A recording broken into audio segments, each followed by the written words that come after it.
You're listening to Brain Lenses, a show about how we perceive the world, ourselves, and each other. I'm Colin Wright.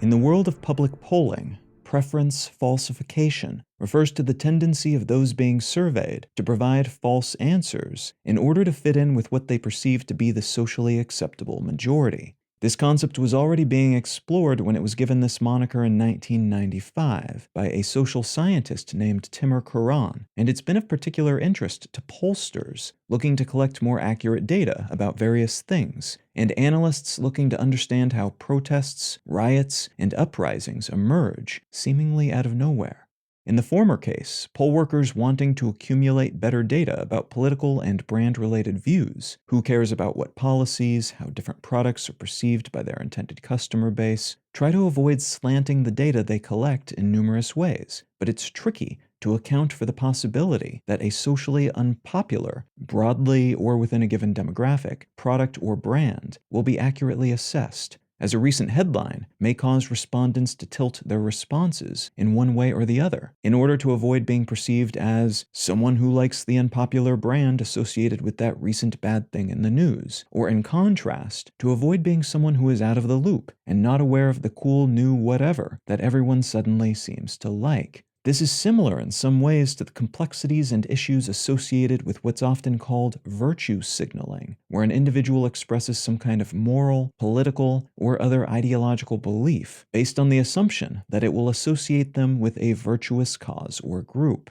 If everyone in my social clique is suddenly talking about environmentalism, I might post some stuff on Facebook about environmentalist causes, despite not actually knowing or caring much about it, because I suspect doing so will align my personal brand, other people's perception of me, with that cause, and thus my social position will increase. The main difference between these concepts is that preference falsification tends to focus on the avoidance of being associated with certain ideas, especially in contexts where that association wouldn't necessarily have any immediate social consequences, like anonymous polling, while virtue signaling is a pejorative term for something like social posturing, performative acts we hope will make us seem cool, or more with it, in social groups we respect and amongst people whose respect we crave. In the latter case, social scientists and think tanks in particular are keen to quantify and make more legible preference falsification, because doing so may help them see the early signs of unrest and allow them to work that awareness into their models and plans.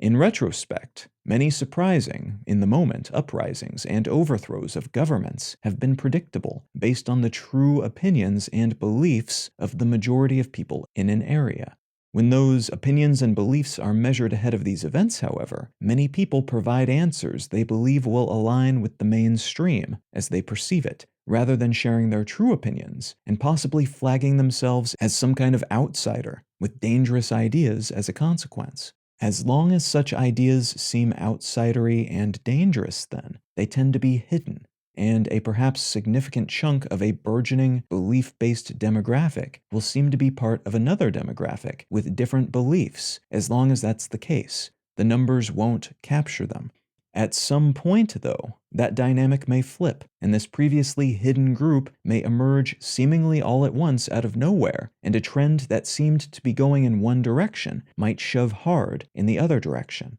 This same effect can be seen in governments or organizations led by cults of personality, and in some cases those cults will grow not because everyone truly believes in the person at the top, but because the perception is that everyone does, so anyone who harbors doubts keeps those doubts hidden. This is key to the sustainability of strongmen and other authoritarian governmental models, and for leadership positions within organized crime and similar organizations. As long as everyone believes that everyone else supports the person at the top, that person will be untouchable. But as soon as that belief changes, the person at the top becomes a target. These intentionally incorrect, self-censored views, then, can help prop up systems by emphasizing seeming conformity, but can also lead to their downfall if and when the truth ever comes out, and people look around and realize their closely held opinions are not as obscure or heretical as they suspected. This effect can also distort our top-down understanding of movements, the popularity of politicians and products, and our assessment of both the composition and size of various demographics. You can find out more about brain lenses, including how to support this show, and in return receive an additional episode of the show each week at brainlenses.com. You can also support this and all of my projects at understandery.com. I'm Colin Wright, and I'll talk to you again next week.